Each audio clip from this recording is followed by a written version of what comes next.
നടരാജ്, ഈ സുരേഷ് ഗോപി കുടുംബത്തിന്റെ വോട്ട് തൃശ്ശൂരിൽ ചേർത്തുള്ള എന്തോ ഭാരത് ഹെറിറ്റേജ് എന്നൊരു വിലാസത്തിലാണ്. ആ വിലാസം നമുക്ക് കണ്ടെത്താനായോ? മറ്റൊരു കാര്യം, തൃശ്ശൂരിൽ സുരേഷ് ഗോപിയുടെ സഹോദരങ്ങളുടെയും വോട്ട് ചേർക്കുമ്പോൾ അതിൽ അച്ഛൻ്റെ പേരാണ് ചേർത്തിട്ടുള്ളത്. പക്ഷേ കൊല്ലത്തെ വോട്ടർ പട്ടിക പരിശോധിക്കുമ്പോൾ അതിൽ അമ്മയുടെ പേരാണ്. അതായത് ഇത് രണ്ട് ഐഡന്റിറ്റിയായി രണ്ടിടത്തും വോട്ട് നിലനിർത്തണമെന്ന ഒരു ഉദ്ദേശം അതിലുണ്ടായിരുന്നു എന്ന് തോന്നുന്നുണ്ട്. ശരിയല്ലേ?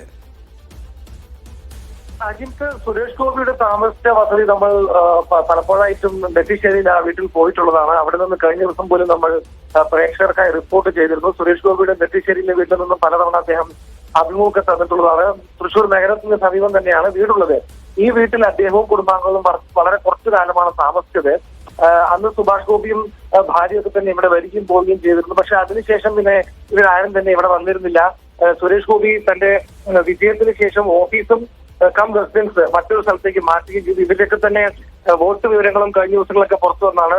DCCയും ഇക്കാര്യത്തിൽ ആരോപണം ഉന്നയിച്ചത് വോട്ട് ചെയ്യാൻ വേണ്ടി മാത്രം കുടുംബാംഗങ്ങളെ ഇങ്ങോട്ട് മാറ്റുകയും ഇവരാരും ഇവിടെ താമസക്കാരല്ലെന്നുമാണ്. നെറ്റിശ്ശേരിയിലെ ഒരു തറവാട് വീടാണ്, ഒരു ഭാരത് ഹെറിറ്റേജ് എന്ന വീട്ടിലാണ് ഇവർ താമസിച്ചിരുന്നത്. ആ വീട് ഇപ്പോൾ മറ്റൊരാളുടെ കുടുംബം അവിടെ താമസിക്കുകയാണ്. Suresh Gopi office cum residence എടുത്തിട്ടുണ്ട്. ഇതിൽ അജിത്ത് സൂചിപ്പിച്ചതുപോലെ ഒരു ഭാഗത്ത് അച്ഛന്റെയും ഒരു ഭാഗത്ത് അമ്മയുടെയും പേര് നൽകുകയും ഇരട്ട വോട്ട് വരികയും ചെയ്തത് ഗുരുതരമായ പ്രശ്നമാണ്. കേന്ദ്രമന്ത്രിയുടെ സഹോദരന്റെ പേരിലാണ് ഇത്തരത്തിലൊരു കണ്ടെത്തൽ വരുന്നത് എന്നുള്ള കാര്യം ശ്രദ്ധേയമാണ്. അതും വ്യാജ വോട്ട് ചേർക്കൽ വ്യാപകമായി BJP നടത്തിയെന്ന ആരോപണം കത്തി നിൽക്കുന്ന സമയത്താണ് അന്ന് ജയിച്ച സ്ഥാനാർത്ഥിയുടെ സഹോദരന് രണ്ടു ഭാഗത്തും വോട്ടർ പട്ടികയിൽ ഉണ്ടായിരുന്നു എന്നുള്ളൊരു വിവരം വരുന്നത്. എന്നാൽ ഇതൊരു സാങ്കേതിക പിഴവെന്ന ഒരു സാധാരണ മറുപടി മാത്രം അവരിൽ നിന്നും ഉണ്ടാവാൻ ഉള്ള സാധ്യതയെ ഇപ്പോൾ കാണുന്നുള്ളൂ. ബാക്കി എന്താണ് സംഭവിച്ചതെന്ന് ഞങ്ങൾക്ക് അറിയില്ല എന്ന് പറഞ്ഞ് കൈമലർത്താനുള്ള ഒരു സാധ്യതയാണ് ഇക്കാര്യത്തിൽ നമ്മൾ കാണുന്നതെങ്കിലും ഗുരുതരമായ ഒരു പിഴവ് സംഭവിച്ചിട്ടുണ്ട്. പ്രത്യേകിച്ച് വ്യാജ വോട്ടുകൾ പല സ്ഥലങ്ങളിലും ഉണ്ടായി എന്ന് നമ്മൾ തെളിവുകൾ സഹിതം റിപ്പോർട്ട് ചെയ്തിരിക്കുന്ന സാഹചര്യത്തിലാണ് സ്ഥാനാർത്ഥിയുടെ സഹോദരൻ തന്നെ ഇത്തരത്തിൽ രണ്ട് സ്ഥലങ്ങളിലെ വോട്ടർ പട്ടികയിൽ ഉണ്ടായിരുന്നു എന്നുള്ള അതിഗുരുതരമായ വിവരം നമ്മൾ പുറത്തുവിടുന്നു. എന്തായാലും ഇക്കാര്യത്തിൽ എല്ലാം തന്നെ ഇനി മറുപടി പറയേണ്ടത് സുരേഷ് ഗോപിയാണ്.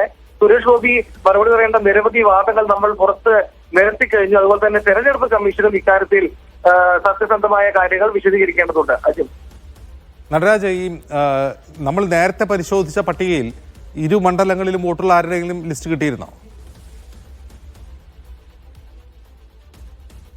പല സ്ഥലങ്ങളിലുമായി ഇരു മണ്ഡലങ്ങളിലും വോട്ടുള്ളവരുടെ പേരുകളൊക്കെ തന്നെ ആരോപണം വരുന്നുണ്ട്. പട്ടിക കൂടുതൽ പരിശോധിച്ചു വരികയാണ്. ഇതിനുശേഷമായിരിക്കും നമുക്ക് ഇത്തരത്തിൽ ഒരു വ്യക്തത വരുത്താൻ കഴിയുക. തൃശ്ശൂരിൽ അത്തരത്തിലുള്ളൊരു കാര്യങ്ങൾ ഇനിയും വരേണ്ടതുണ്ട്. നിലവിൽ സുരേഷ് ഗോപിയുടെ സഹോദരനെതിരെയാണ് ആരോപണം വന്നിരിക്കുന്നത്. അത് ഏതാണ്ട് തെളിവ് സഹിതം നമുക്ക് പുറത്തു കൊണ്ടുവരാനും കഴിഞ്ഞിട്ടുണ്ട്. തൃശ്ശൂരിൽ കൂടുതൽ പട്ടിക പരിശോധിക്കുമ്പോഴായിരിക്കും ഇത്തരത്തിൽ രണ്ട് സ്ഥലങ്ങളിൽ വോട്ടുള്ളവരുണ്ടോ എന്ന കാര്യത്തിലൊക്കെ തന്നെ വ്യക്തത വരിക.